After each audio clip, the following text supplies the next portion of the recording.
வருது, மக்களாட்சி வருது. நல்லாட்சினா எடப்பாடியார் தான். வாக்களிப்பீர் இரட்டை இலையே.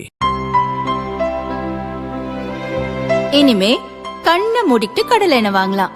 ஏன்னா மந்த்ரா கடலை எண்ணெய் இதயத்தின் தயாரிப்பு. வறுக்க பொரிக்க ஏன் எல்லா சமையலுக்கும் மந்த்ரா தான். மந்த்ரா கடலை எண்ணெய், அபார ருசி, ஆரோக்கியமான உடல் நலம்.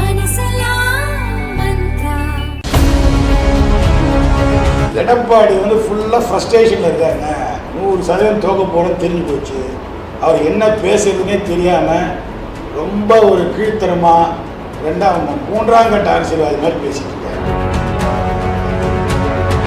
ஒரு நடிகரை பார்க்க வர கூட்டம் தான் எனக்கு தெரிஞ்சு அந்த மாதிரி தான் இருக்கே தவிர மற்றபட்ட அரசியல் புரிதலோ அரசியலுக்கான எந்த ஒரு என்ன சொல்றது அவங்கள போய் என்ன அரசியல் பற்றி பேசியிருக்காரு, அரசியல் என்ன தெரியும். சினிமாவில் யாரோ எழுதி கொடுத்த டைலாகு அதை ஒரு 2 பஞ்ச் டைலாக் பேசியிருப்பார் அரசியலை பற்றி. வேற என்ன அவருக்கு அரசியல் தெரியும்? ஒன்றும் பெரிய டிஃபரன்ஸ் இல்லை. ஏன்னா ரெண்டுமே மக்கள் பணி செய்யறாங்க. எம்பிஆர் 6 தொகுதி, இது எம்எல்ஏ சொன்னதுனால இது 1 தொகுதி தான். அப்படியும் இதே மக்கள் தான் ஓட்டு. எம்பிஆர் இருந்தாலும் எம்எல்ஏ இருந்தாலும் அதே மக்கள் தான் ஓட்டு போடுறாங்க. எம்பி தனி ஓட்டர்ஸ், எம்எல்ஏ தனி ஓட்டர்ஸ் கிடையாது. அதே மக்களை தான் செஞ்சுட்டு நம்ம போய் வாக்கு கேட்குறோம். அதே மாதிரி தான் வாக்குறுதி போகிறோம். எம்பி எலெக்ஷன் அதுக்கு மேலே எல்லாம் வாக்குறுதி கொடுக்குறோம். அதெல்லாம் நிறைவேற்ற ஆரம்பிச்சிடுவோம். இங்கேயே அதே மாதிரி தான் எம்எல்ஏ எலெக்ஷன்ல அதே மாதிரி வாக்குறுதி கிடையாது. கலைஞர் வாக்குறுதிலாம் கொடுத்துருக்காரு. ஏற்கனவே என்னென்ன திட்டங்களை சொல்லி செஞ்சுருக்கோம் கடந்த 5 ஆண்டுகளில் அப்படின்னு சொல்லி அதை சொல்லி வாக்கு.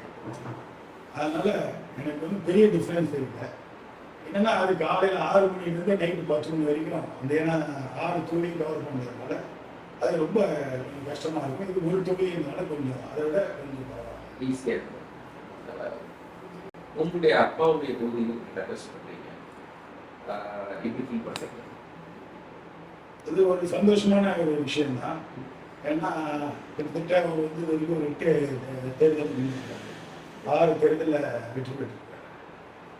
4 முறை விழுப்புரத்துக்கு 2 முறை திருக்கோவில் தொகுதி. இந்த திருக்கோவில் தொகுதியுமே என்னுடைய சொந்த ஊர்.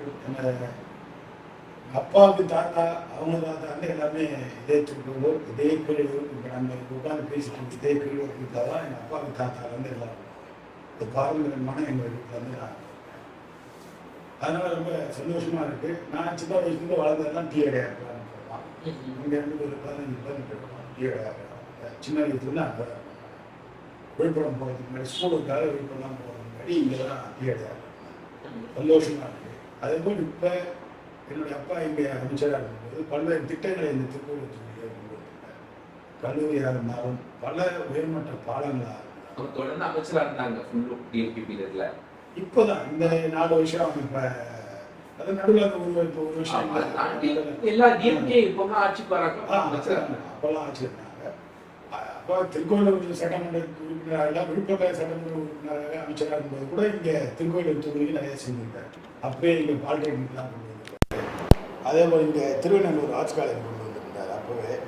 அது இப்போ திருப்பி இதே தொகுதியில் நின்று இப்போ ஃபஸ்ட்டு எதிர்கட்சி எம்எல்ஏவாக வந்தார் 2014-21. 21 ஆட்சிக்கு வந்ததுக்கப்புறம் அமைச்சரானார்.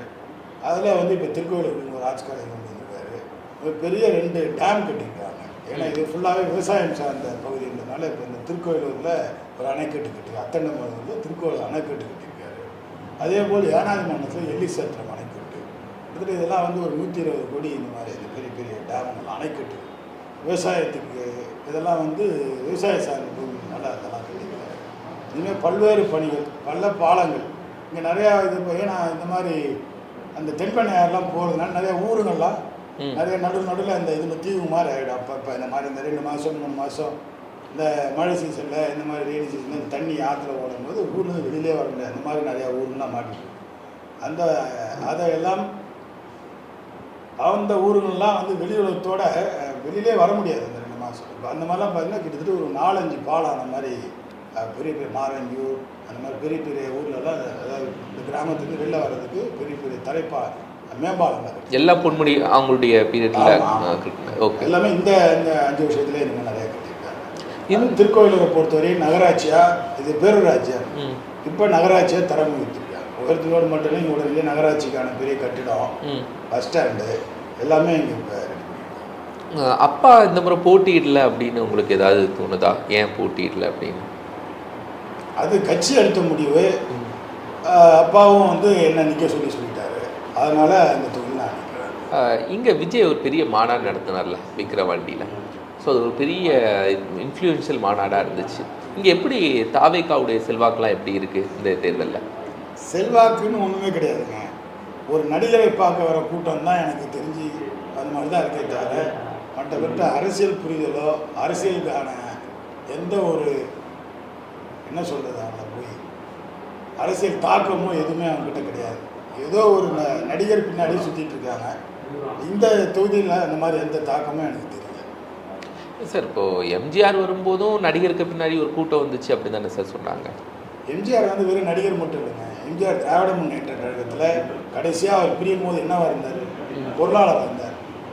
அதுக்கு முன்னாடி சட்டமன்ற உறுப்பினர் அதிமுக. அவர் வந்து அதற்கு முன்னாடி 20 வருஷமாக திராவிட முன்னேற்ற கழகத்தில் பயணித்துட்டு இருந்தார். சும்மா நினச்சவொடனே அப்படியே திடீர்னு ஒரே நாளில் வெறும் சினிமா ஃபேமை வச்சு மட்டும் வரல அவர் எம்ஜிஆர் வந்து.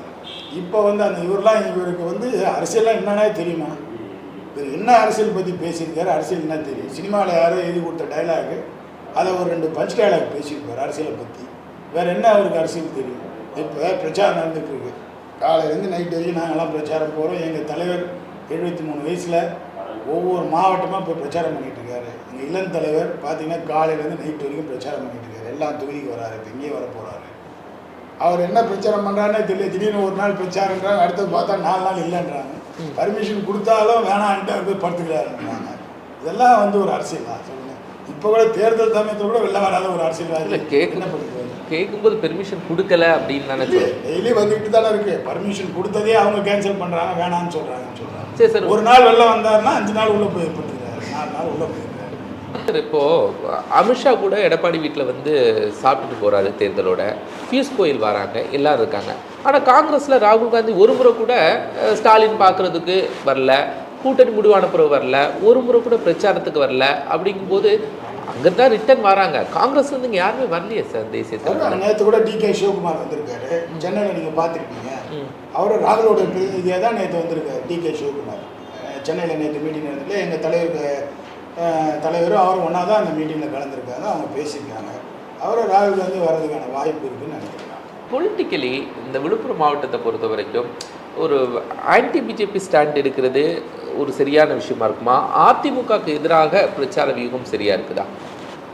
நான் ஏற்கனவே இதுதான் பதில் சொல்லிட்டேன். இங்கே அதிமுக பிஜேபிலாம் தனித்தனியாக பிரித்து பார்க்க முடியாது. ஆனால் எடப்பாடி நிறைய விமர்சனம் பண்ணிக்கிட்டே இருக்காரு. அதுக்கு நீங்கள் பதில் சொல்லி தான். எடப்பாடி வந்து ஃபுல்லாக ஃப்ரஸ்ட்ரேஷனில் இருக்காருங்க. 100% தோக்க போகணும்னு தெரிஞ்சு போச்சு. அவர் என்ன பேசுறதுனே தெரியாமல் ரொம்ப ஒரு கீழ்த்தரமாக 3ஆம் கட்ட அரசியல்வாதி மாதிரி பேசிகிட்டு இருக்காரு. எங்கள் தலைவரை பற்றி முந்தானத்து சென்னையில் பேசினதெல்லாம் நீங்கள் கேட்டுருக்கீங்க. அதே மாதிரி எங்களை இளம் தலைவரை பற்றி என்னென்ன பேசிட்டு இருக்காருன்னு தெரியும். எங்களுக்கு என்ன பேச தெரியாதா என்ன அந்த மாதிரிலாம். அவரோட இதை எடுத்தோன்னு வச்சுக்கோங்க, வரலாறு எடுத்தோன்னா என்ன வேணாலும் பேசலாம். ஆனால் அதெல்லாம் நாங்கள் பேசக்கூடாது. நாங்கள் வந்து அரசியல் நாகரிகத்தோடு நாங்கள் இருக்கோம். ஆனால் இன்றைக்கி அவர் வந்து ஃபுல் ஃப்ரஸ்ட்ரேஷன் இருக்கார். ஏன்னா எல்லா இடத்துலையும் அவர் ரிப்போர்ட் போயிருக்கும்ல, ஒன்றும் வேலைக்கு ஆகாதுன்னு தெரிஞ்சு போச்சு. இதனால் இந்த மாதிரி சேர்த்து வேலை எடுத்து சரி, நீங்கள் எடப்பாடிக்கு பதில் சொல்ல வேண்டாம். இன்னொரு பக்கம் திமுகவோ அதிமுகவோ ஊழலை ஒழிப்போம்னு சொல்லலை. ஆனால் விஜய் என்ன சொல்கிறாருன்னா நாங்கள் ஊழலை ஒழிப்போம் அப்படின்னு ஒரு பெரிய ப்ரொபகண்டாக கொண்டு போகிறாரு. ஊழலை அகற்றுவோம் நாங்கள் ஆட்சிக்கு வந்தா அப்படின்னு சொல்கிறாரு. நீங்கள் அந்த கட்சியில் சீட்டு வாங்கின எத்தனை பேர்? முக்கால்வாசி பேர் எந்த கட்சியிலேருந்து வந்தாங்களா? திமுகவில் அதிமுகவில் இருக்கிற எல்லா கட்சியிலையும் சீட்டு கிடைக்காம அடுத்த நாளே ஓடி போய் அந்த கட்சியில் சீட்டு கொடுத்துருக்காரு. அவர் எப்படி வந்து இதெல்லாம் பேசுறதுக்கு என்ன தகுதி இருக்குது அவருக்கு? இப்போ திமுக அதிமுகவும் இந்த மாதிரி சொல்கிறாருல்ல, அப்போ அதுலேருந்து வந்தவங்க தானே இன்றைக்கி அவர் சீட்டு கொடுத்துருக்காரு. அப்போ அதில் என்ன அவர் சொல்கிறதுக்கு ஏதாவது லாஜிக் இருக்கா? எப்படி வீட்டுக்குள்ளேயே படுத்துக்கிட்டே பெட்ரூம் இருந்துகிட்டே ஊழலை ஒழிச்சுருவாரா? ஊழலை ஒழிக்கணும் அப்படிங்கிறது ஒரு யங்ஸ்டர்ஸுடைய ஒரு பார்வையாக இருக்குல்ல, அதை வைக்கக்கூடிய ஒரு லீடரை யங்ஸ்டர்ஸ் விரும்ப மாட்டாங்களா சார்? எல்லாம் என்ன ஊழல் அவர் கண்டுபிடிச்சிட்டாரு? என்ன ஊழல் அவர் கண்டுபிடிச்சிருக்காருன்னு கேட்குறேன். ஏதாவது வெளியில் வந்து எதாவது பேச சொல்லுங்கள். இப்போ நீங்கள் இருக்கீங்க, இப்போ என்கிட்ட நீங்கள் இவ்வளோ பேசிட்டு இருக்கீங்க. அவர்கிட்ட போய் இந்த மாதிரி ஒரு 2-3 கேள்வி கேளுங்க. யாராவது அவர் பார்த்துருக்காரா பத்திரிகையாளர்களில்? நீங்கள் ஏதாவது பேட்டி எடுத்துருக்கீங்களா அவர்கிட்ட? அவர்கிட்ட அப்போ கேட்கணும், என்ன ஊழல் நடந்திருக்கு, என்னென்ன நடந்திருக்கு, அதை பற்றி எடுத்து சொல்லுங்கள் அப்படின்னு சொல்லி கேட்க வேண்டியது தானே. எங்கேயோ மேலே அது இது மேலே நின்றுட்டு மைக்கில் ஏன் யாராவது எழுதி கொடுக்குறத படிச்சுட்டு உள்ளே போயிடுறாரு. அவ்வளோதான் அவர் பண்ணுறாரு சார். சார் இங்கே நாம் தமிழருடைய வலிமை எப்படி சார் இருக்குது? அதெல்லாம் என்னென்னா இந்த இந்த விஜயோட இன்னொரு மறு வருஷம் தான் அந்த நாம் தமிழர். வேற ஏன் ஒன்றும் சார்? கிடையாது. ஏன் அப்படி சொல்கிறீங்க? அவன் இப்போ இந்த விஜயால் கண்டிப்பாக இன்னும் நாம் தமிழர் பார்த்தீங்கன்னா இப்போ அது ரெகனைஸ் பார்ட்டியாக ஆச்சு. போன வாட்டி ஒரு 10% இன்னும் வாங்கி, ஆமாம் 8 இப்போ பார்த்தீங்கன்னா 8% மேலே வாங்கி இப்போ அது ரெகனைஸ் பார்ட்டியில் இருக்குது. கண்டிப்பாக அந்த வாட்டி 2-3% கூட வாங்காது. ஏன்னா அந்த ஓட்டெல்லாம் அப்படியே இந்த விஜய்க்கு தான் போக போகுது. ஏன்னா இவங்களாம் ஒரே குரூப் தானே, அரசியல் புரிதல் இல்லாமல் எதுக்கு எடுத்தாலும் நெகட்டிவாக பேசிக்கிட்டு இருக்கிற குரூப் இவங்களாம். இதுக்குள்ளே தான் இவங்களுக்குள்ளே சண்டை போட்டு இவங்களுக்குள்ளே அந்த பிரிச்சுட்டு இருந்துட்டான். அதெல்லாம்